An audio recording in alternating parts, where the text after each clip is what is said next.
ఆదికాండము 1వ అధ్యాయము 1వ వచనం నుంచి మనం చదువుకుందాం. ఆదియందు దేవుడు భూమి ఆకాశములను సృజించెను. భూమి నిరాకారముగాను శూన్యముగాను ఉండెను. చీకటి అగాధ జలములపై కమ్మియుండెను.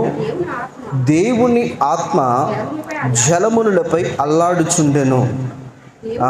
దేవుడు వెలుగు కమ్మని పలుకగా వెలుగు కలిగెను. వెలుగు మంచిదైనట్లు దేవుడు చూచెను. దేవుడు వెలుగును చీకటిని వేరుపరిచెను. చాలు. తర్వాత 5వ వచనం కూడా ఒకసారి మనం చదువుకుందాం. దేవుడు వెలుగునకు పగలనియు చీకటికి రాత్రి అనియు పేర్లు పెట్టెను. అస్తమయమును ఉదయమును కలుగుగా ఒక దినమాయెను. దేవునికి స్తోత్రము కలుగునుగా. హల్లెలూయా. చూడండి, ఆదికాండము 1వ అధ్యాయము 1వ వచనములో దేవుడు భూమి ఆకాశములను సృజించెను. భూమి నిరాకారముగాను శూన్యముగాను ఉన్నదట. ఎలా ఉంది? నిరాకారముగాను శూన్యముగాను భూమి ఉంది. అంటే నిరాకారము అంటే భూమికి ఎటువంటి ఆకారము లేదు. అటువంటి నిరాకారమైనటువంటి స్థితిలో భూమి ఉందట. ఎప్పుడైతే అది నిరాకారంగా ఉందో, శూన్యముగా ఉందో, చీకటి అగాధ జలములపై కమ్మి ఉండెను. భయంకరమైనటువంటి చీకటి అగాధ జలములపై కమ్మి ఉంది. శూన్యముగా ఉంది, ఆకారం లేదు. దేవుడు ఎప్పుడైతే దాన్ని పలికాడో దానికి ఒక ఆకారం ఏర్పరచుతాడు. హల్లెలూయా. దేవుడు ఎప్పుడైతే దాన్ని పలికాడో, వెలుగు కలుగునుగాక అని పలికాడో, వెలుగు కలిగినట్లుగా దేవుని వాక్యాన్ని చూడగలం. దేవుడు వెలుగును మంచిదని దానికి పగలని పేరు పెట్టాడు, చీకటికి రాత్రని పేరు పెట్టాడు. అస్తమయమును ఉదయమును కలగగా ఒక దినమైందట. చూడండి, ఇక్కడ మనం వాక్యాన్ని పరిశీలించేస్తే శూన్యముగా ఉన్నటువంటి ఆ ప్రపంచాన్ని, ఆ భూమిని దేవుడు ఎలా చేశాడట? అతి సుందరముగా చేశాడు. ఎలా చేశాడు? శూన్యముగా ఉన్నటువంటి ఆ ప్రదేశాన్ని దేవుడు అతి సుందరముగా ఈ ప్రాంతమునంతటిని కూడా చేశాడు. ఈ భూమిని అంతటిని కూడా చేశాడు. చూడండి, ఎలా దేవుడు చేశాడు అని మనం ఆలోచన చేస్తే ఆయన నోటి మాట ద్వారా, దేని ద్వారా? ఆయన నోటి మాట ద్వారా దేవుడు ఆయా పలుకుగా ఆ కార్యాలు జరిగించబడ్డాయి. నోటి మాట ద్వారా, దేవుని నోటి మాట ద్వారా వెలుగు కలుగుగా కలిగలే వెలుగు కలిగినట్ట ఇక్కడ మన వాక్యాన్ని పరిశీలన చేయొచ్చు. ఇక్కడ మనం చూస్తే కనుక నిరాకారముగాను శూన్యముగాను ఉన్నటువంటి మన బ్రతుకులలో కూడా దేవుడు ఎప్పుడైతే పలుకుతాడో, దేవుడు ఎప్పుడైతే మాట్లాడడం ప్రారంభిస్తాడో, దేవుడు ఎప్పుడైతే పలకడం ప్రారంభిస్తాడో అది అతి సుందరమైనటువంటి ప్రాంతముగా, అతి సుందరమైనటువంటి ప్రపంచముగా, భూమిగా మార్చబడినట్లుగా మన జీవితాల్లో కూడా అతి సుందరమైనటువంటి ఆశీర్వాదాలను మనం చూడగలుగుతాం. ఎప్పుడు అంటే దేవుడు మాట్లాడినప్పుడు. అందుకే దేవుని మాట మనం దేంతో పోల్చాలంటే శక్తిగా పోల్చాలి. హల్లెలూయా. దేవుని మాట దేంతో పోల్చాలి? శక్తిగా పోల్చాలి. చూడండి, యెర్మీయా గ్రంథంలో కూడా దేవుని వాక్యము సెలవిస్తూ ఉంది. యెర్మీయా గ్రంథం 23వ అధ్యాయము 29వ వచనాన్ని మనం చూస్తే కనుక, నా మాట అగ్ని వంటిది కాదా అని అక్కడ దేవుడు మాట్లాడడం మనం చూస్తాం. చూడండి, యెర్మీయా గ్రంథం 23వ అధ్యాయము 29వ వచనం, నా మాట అగ్ని వంటిది కాదా? చూడండి, బండను బద్దలు చేయు సుత్తి వంటిది కాదా అని దేవుని వాక్యం రాయబడింది. ఆయన మాట ఎటువంటిదట? ఆయన మాట అగ్ని వంటిది. హల్లెలూయా. దేవుని మాట ఎటువంటిది? అగ్ని వంటిది. ఆయన మాట అగ్ని వంటిది. చూడండి, తర్వాత వాక్యం చదవండి ఒకసారి. నా మాట అగ్ని వంటిది, బండను బద్దలు చేయు సుత్తి వంటిది. దేవుని వాక్యం. హల్లెలూయా. అంటే దేవుని మాట అగ్ని వంటిది. చూడండి, అటువంటి దేవుని మాట మన హృదయాలలో మనం ఉంచుకోవాలి. మనము సర్వశక్తి కలిగినటువంటి వ్యక్తులుగా మార్చబడాలంటే చూడండి, పేతురు కూడా యేసుక్రీస్తు ప్రభు ఆ నీళ్ళలో నేను నడుస్తాను ప్రభువా అని పేతురు అన్నప్పుడు ఆయన అన్నాడు, నీవు నీళ్ళలో నడమన్నాడు. అంటే పేతురుని నీళ్ళలో నడిపించింది యేసుక్రీస్తు ప్రభు యొక్క మాట. ఆ మాట ద్వారా పేతురికి విశ్వాసం కలిగింది. ఆ మాట ద్వారా పేతురికి ధైర్యం కలిగింది. ఆ మాట ద్వారా పేతురు అంటున్నాడు, రాత్రంతా వలలు వేశాను కానీ చేపలు పడలేదయ్యా, అయినను నీ మాట చెప్పునా అని అక్కడ మాట సెలవిస్తూ ఉంటాడు. అక్కడ వాక్యం రాయబడి ఉంటుంది. లోకసువార్త 5వ అధ్యాయంలో మనం చూస్తే, అయినను నీ మాట చెప్పున, ఎవరి మాట చెప్పున? నీ మాట చెప్పున వలలు వేస్తాము. హల్లెలూయా. అయినను పేతురు అంటున్నాడు, నీ మాట చెప్పున మేము వలలు వేస్తాం. ఎప్పుడైతే నీ మాట చెప్పున అన్నాడో, అక్కడ యేసయ్య మాట ద్వారా ఎప్పుడైతే వలలు వేశాడో విస్తారమైన చేపలు పడ్డాయట. వలలు పెగిలించబడేటట్లుగా ఆ దోణిలు నిండిపోయి మిగతా దోణుల యొక్క సహాయాన్ని వారు కోరడం జరిగింది. ఎంత ఆశ్చర్యకరమైనటువంటి విషయం! ఎవరి మాట ద్వారా విస్తారమైన చేపలు పడ్డాయో, ఎవరి మాట ద్వారా నిరాకారముగాను శూన్యముగా ఉన్నటువంటి ప్రపంచము సుందరమైన ప్రపంచంగా మార్చబడిందో, ఆ దేవుణ్ణి మనం ఆరాధన చేస్తున్నాం, ఆ దేవుణ్ణి మనం ఆరాధిస్తున్నాము అనడంలో ఎటువంటి సందేహము లేదు. హల్లెలూయా, హల్లెలూయా. చూడండి, యేసుక్రీస్తు ప్రభు ఇక్కడ చూస్తే మనం యొక్క యోహాను సువార్తమానంలో చూస్తే మరియా, చూడండి, మరియా కుమారుడైనటువంటి యేసుక్రీస్తు ప్రభు కానాను విందుకి మొట్టమొదటిసారిగా పిలువబడ్డాడు. ఎక్కడికి? కానాను విందులోకి మొట్టమొదటిసారిగా పిలువబడ్డాడు. అప్పుడు ఆ యొక్క యోహాను సువార్తమానం 2వ అధ్యాయం 1-11 వచనాలు మనం ధ్యానం చేస్తే అక్కడ రాయబడి ఉంటుంది, ఆయన చూడండి నీళ్లను ద్రాక్షరసముగా మార్చాడట. ఏం చేశాడు? ఆయన మాట సెలవివ్వగా నీళ్లు ద్రాక్షరసముగా మార్చబడింది. హల్లెలూయా. అంటే ఒక నీళ్లు ఎలా మార్చబడిందట? ద్రాక్షరసముగా మార్చబడింది. ద్రాక్షరసము ఎంతో మధురముగా మార్చబడుతుంది, ఎంతో మధురంగా ఉంటుంది అనడంలో ఎటువంటి సందేహము లేదు. హల్లెలూయా. ఆల్రెడీ ద్రాక్షరసము అంటే యేసుక్రీస్తు వాటర్ను వైన్గా మార్చలేదు. అక్కడ ఇంగ్లీష్ బైబిల్లో ఏమనుంటుందంటే వైన్ అని ఉంటుంది, వైన్ అని ఉంటుంది, కానీ అది వైన్ కాదు, అది ద్రాక్షరసం. It's a juice. Jesus converted water into wine అని ఇంగ్లీష్ బైబిల్లో రాయబడింది. అది వాటర్ని వైన్గా ఆయన మార్చాడు. ఆ వైన్ ఏంటంటే ఒక ద్రాక్షరసము, జ్యూస్ మాత్రమే. అంటే కొన్ని మనకి అది జ్యూస్ అంటాం, కానీ కొన్ని స్టాండర్డ్ ఇంగ్లీష్లో దాన్ని వాడే పదాలు ఏంటంటే వైన్ అనే పదాలు మాట్లాడుతూ ఉంటారు.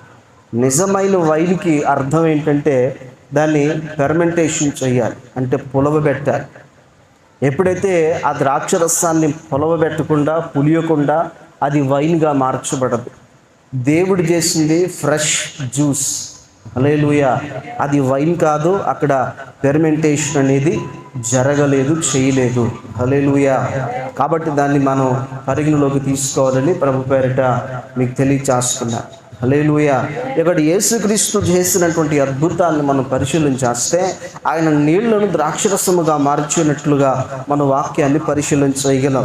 అదే లూకాసు వర్తమానంలో ఇందాక మనం చదువుకున్న 5వ అధ్యాయము 4వ వచనం నుంచి 10వ వచనాన్ని మనం చూస్తే కనుక ఆయన మాట ద్వారా విస్తారమైనటువంటి చేపలు పడినట్లుగా అక్కడ వాక్యాన్ని మనం చూడగలం. అదే మార్కు సువార్తమానం 4వ అధ్యాయం 37వ వచనం ఒకసారి మనం చదువుకుందాం. మార్కు సువార్తమానం 4వ అధ్యాయము 37వ వచనాన్ని ఒకసారి మనం చదివితే కనుక, అప్పుడు పెద్ద తుఫాను రేగి అలలు కొట్టినందున ఆయన దోణి అమరమున తలగడ మీద తల వాల్చుకుని నిద్రించుచుండగా లేపి, బోధకుడా, మేము నశించిపోతున్నాము, నీకు చింత లేదా అని ఆయనతో అన్నారట.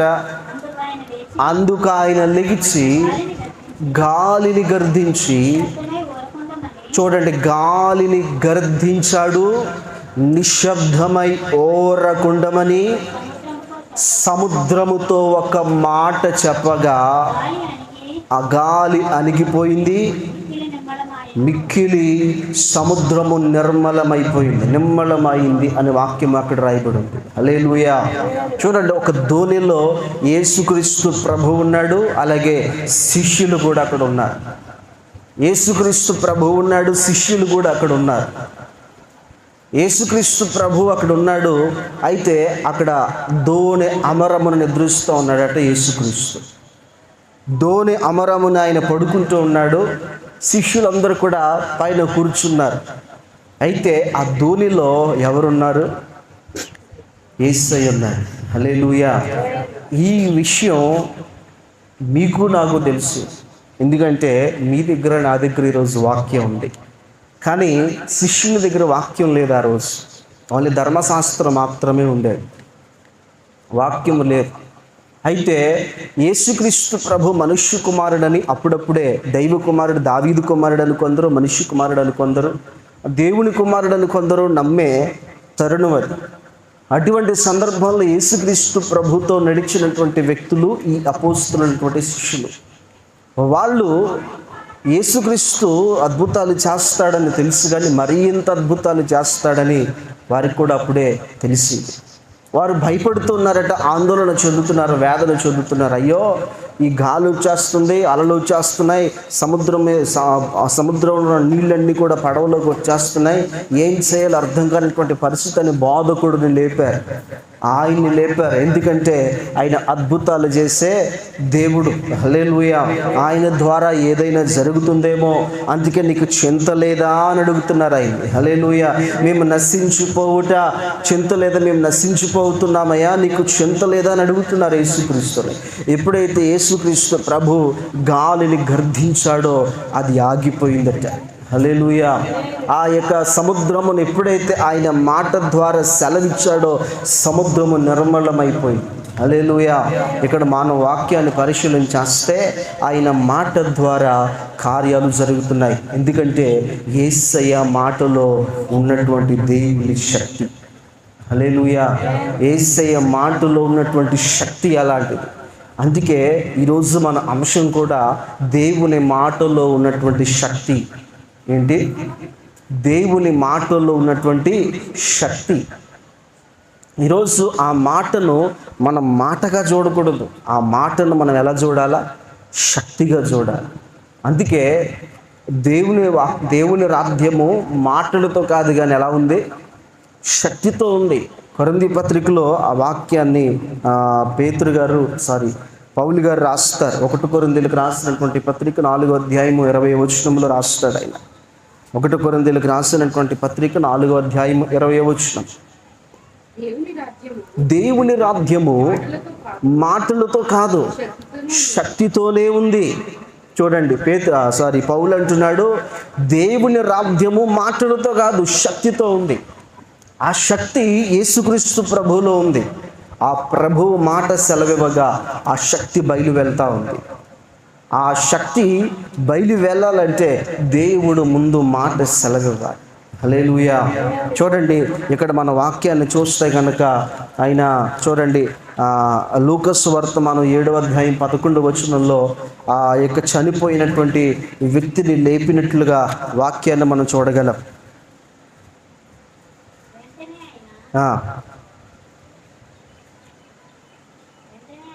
వెంటనే ఆయన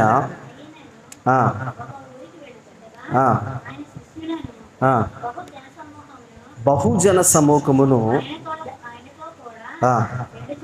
వెళ్ళుచుండిరి. వచ్చినప్పుడు చూడండి, చనిపోయిన ఒకడు వెలుపలికి మోసుకొని పోబడుచుండెను. అతడొక్కడే కుమారుడు, ఆమె విధవరాలు. ఆ ఊరి జనులు ప్రభు ఆమెను చూచి కనికరపడి ఏడవవద్దని ఆమెతో చెప్పి ముట్టగా మోయిచున్న వారు నిలిచిరి. చూడండి, ఆయన చిన్నవాడా లెమ్ము అనగానే ఆ మాట ద్వారా ఏమయ్యాడు చూద్దాం ఒకసారి. ఆ మాట చెప్పుచున్నాను అనగా ఆ చనిపోయిన వాడు లెగిచి కూర్చుండెను, మాట్లాడసాగాను. చూడండి, అంటే దేవుడు మాట సెలవిచ్చినప్పుడు ఆ మృతతుల్యమైపోయినటువంటి ఆ యొక్క దేహము, అంటే మరణించినటువంటి దేహము ఏమైంది? మరలా జీవములోనికి వచ్చింది. హల్లెలూయా. ఎప్పుడైతే దేవుడు మాట సెలవిచ్చాడో మృతతుల్యమైపోయినటువంటి ఆ దేహం ఏమైంది? మరలా జీవములోనికి వచ్చింది. మృతతుల్యమైపోయినటువంటి ఆ లాజరుకి డెడ్ బాడీ యేసు బిగ్గరగా బయటికి రా అని పిలవగానే సమాధిలో ఉన్నటువంటి లాజరు బయటికి వచ్చినట్లుగా మన వాక్యాన్ని చూడగలం. అంటే మనకు అర్థం చేసుకోవాల్సింది ఏంటంటే, దేవుని మాట ఎప్పుడైతే దేవుడు సెలవిచ్చాడో, దేవుడి మాట ద్వారా దేవుడు ఎప్పుడైతే మాట్లాడాడో కార్యాలు జరిగినట్లుగా దేవుడిని చూడగలం, కార్యాలు జరిగినట్లుగా మన వాక్యాన్ని చూడగలం. ఎందుకంటే యేసయ్య చేసింది ఒకటే, తండ్రితో మాట్లాడేవాడు, దేవుని మాటలు మాట్లాడేవాడు. ఏం మాట్లాడేవాడు? తండ్రితో మాట్లాడేవాడు, కిందకొచ్చి దేవుని మాటలు మాట్లాడేవాడు. హల్లెలూయా. యేసుక్రీస్తు ఎప్పుడు కూడా ఈ పక్కవారు ఎలాగని, ఎదుటివారు ఎలాగని, వాళ్ళు ఎలాగ, పొరుగు వారు ఎలాగని ఇప్పుడు యేసుక్రీస్తు ప్రభు మాట్లాడలేదు. దేవుడు ఏం మాట్లాడాడు? దేవునితో సహవాసం చేసేవాడట. కిందకొచ్చి నీకు చూపు వచ్చునుగా కానీ పలికేవాడు, కిందకొచ్చి నీకు కళ్ళు వచ్చునుగా కానీ పలికేవాడు, కిందకొచ్చి నీకు మాట వచ్చునుగా కానీ పలికేవాడు, కిందకొచ్చి నీ విశ్వాసమును స్వస్థపరచునుగా కానీ పలికేవాడు. మరలా పైకి వెళ్ళి ప్రార్థన చేసి మరలా కిందకొచ్చి దేవుని మాటలు చెప్తూ అనేక మందిని స్వస్థపరిచేవాడు. అంటే ఆయన మాటలో దేవుని శక్తి ఉంది. హల్లెలూయా, హల్లెలూయా.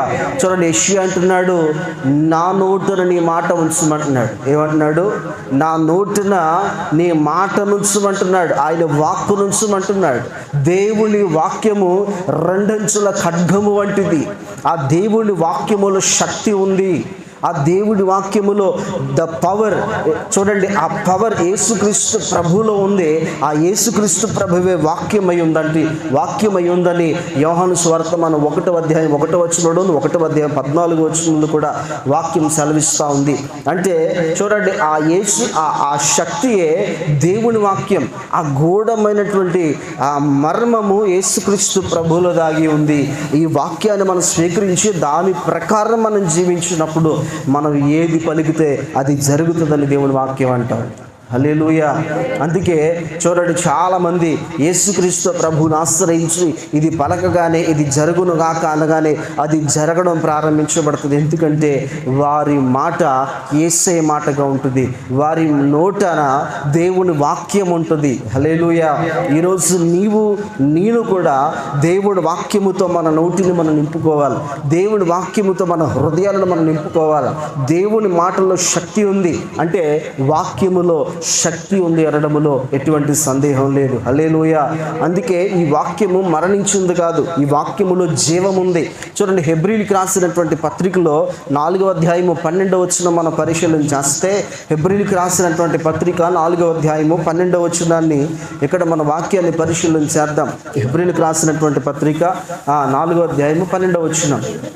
ఎందుకనగా దేవుని వాక్యము సజీవమై బలము గలదై రెండంచులు గల, చూడండి, రెండంచులు గల వాడిగా ఉండి ప్రాణాత్మ కేళ్లను మూలుగులను విభజించినంత మట్టుకు హృదయం యొక్క తలంపులను ఆలోచనలను శోధించుచున్నది. తలంపులు ఆలోచనలు ఏదైతే తప్పుడు ఆ తలంపులు ఆలోచనలు మనకు ఉంటాయో ఆ తలంపులను ఆలోచనలు ఇది శోధిస్తూ ఉంటుంది దేవుని వాక్యం.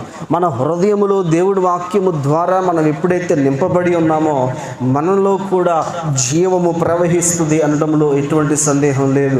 మనలో నుంచి కూడా ఆ దేవుని శక్తి ప్రవహిస్తుంది అనడంలో ఎటువంటి సందేహం లేదు. ఎందుకంటే ఈ వాక్యాన్ని మనం చదివి చదివినప్పుడు మనలో విశ్వాసం పెంపొందించబడుతుంది. ఈ వాక్యం మనం చదివినప్పుడు యేసుక్రీస్తు ప్రభువు చేసినటువంటి కార్యాల గురించి మనం చదివినప్పుడు మనలో విశ్వాసము పెంపొందించబడుతుంది. మా దైవజనులు ఒక ఆయన ఎజికేల్ ఫ్రాన్సిస్ గారు ఎప్పుడు కూడా ఒక మాట అంటారు, నీకు అద్భుతాలు చేసే శక్తి కావాలన్నా, నీకు స్వస్థత వరం కావాలంటే బైబిల్లో దేవుడు చేసినటువంటి స్వస్థతల గురించి చదువు అంటాడు. ఏమంటాడు? దేవుడు ఏదైతే స్వస్థతలు చేశాడో ఆ స్వస్థతల గురించి స్క్రిప్చర్స్ ఏదైతే ఉన్నాయో అవన్నీ కూడా ధ్యానించమంటాడు. ఎందుకంటే అవి ధ్యానించినప్పుడు నీలో విశ్వాసం పెరుగుతుంది. తద్వారా అదే స్వస్థతలు నీలో నుంచి ఆ వరము బయలుపరచబడతా ఉంటుంది. హల్లెలూయా. నీకు అద్భుతాలు చేసే శక్తి కావాలంటే సూపర్ న్యాచురల్ ఈ యొక్క అద్భుతాలు ఏదైతే దేవుడు చేశాడో, వండర్స్ ఏదైతే చేశాడో ఆ యొక్క చూడండి సహజ సిద్ధమైనవి కాదు, కానీ ఈ ప్రపంచానికి అతీతమైనవి. అంటే ఒక తలపోటు నువ్వు ప్రార్థన చేసిన పోతుంది, ట్యాబ్లెట్ వేసుకున్న పోతుంది, కానీ గాలిని గర్దించలే అది ఎవరి వలన సాధ్యం కాదు. అది ఏ గవర్నమెంట్ వలన సాధ్యం కాదు, దేవుడే చేయాలి. అయితే అది సూపర్ న్యాచురల్ పవర్. ఆ సూపర్ న్యాచురల్ పవర్ని మనం పొందుకోవాలి. అద్భుతాలు చేసే శక్తిని కావాలంటే అద్భుతాల గురించినటువంటి లేఖన భాగాలను చదవమంటాడు ఆయన. హల్లెలూయా.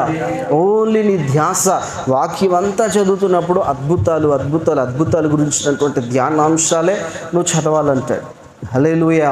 అప్పుడు నీలో నుంచి జీవధారలు బయలు వెళుతాయి అనడంలో ఎటువంటి సందేహము లేదు. హల్లెలూయా. అందుకే దావీదు భక్తుడు ఇట్లా అంటున్నాడు, కీర్తన 119:11 ఒకసారి మనం వాక్యాన్ని పరిశీలించేద్దాం. కీర్తన గ్రంథం 119:11.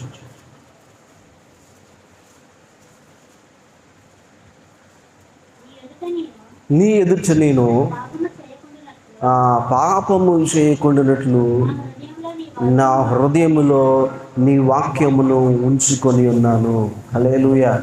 దేవుని మాట అంటే నీ వాక్యం అంటే దేవుని మాట. నేను పాపము చేయకుండానట్లు నా హృదయంలో ఉంచుకున్నాను, నీ వాక్యాన్ని నేను ఉంచుకున్నాను అంటే నీ మాటను నేను ఉంచుకున్నాను. ఆ మాట ద్వారా నేను పాపము చేయలేను.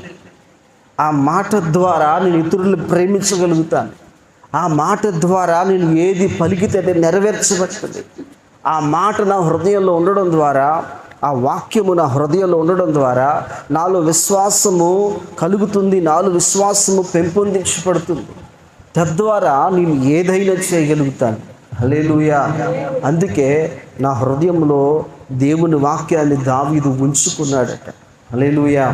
నీ హృదయంలో నా హృదయంలో ఏముండాలి? ఈ రోజున దేవుని వాక్యం ఉండాలి. దేవుని వాక్యం అంటే దేవుని మాట ఉండాలి. దేవుని మాట నీ నోట నుంచి బయలు వెళ్ళినప్పుడు అది జరుగునుగా కానీ నువ్వు పలికినప్పుడు దేవుని చిత్తానుసారమైన ఆ అద్భుతాలు నువ్వు జరగాలని ఆశించి పలికినప్పుడు అది నీ జీవితంలో ప్రారంభించబడతాయి. అది నీ జీవితంలో జరగడం ప్రారంభించబడతాయి. హల్లెలూయా. ఈరోజు నేను చేయవలసింది దేవుని మాటను పట్టుకుని మనం కూడా పలకడం ప్రారంభించాలి.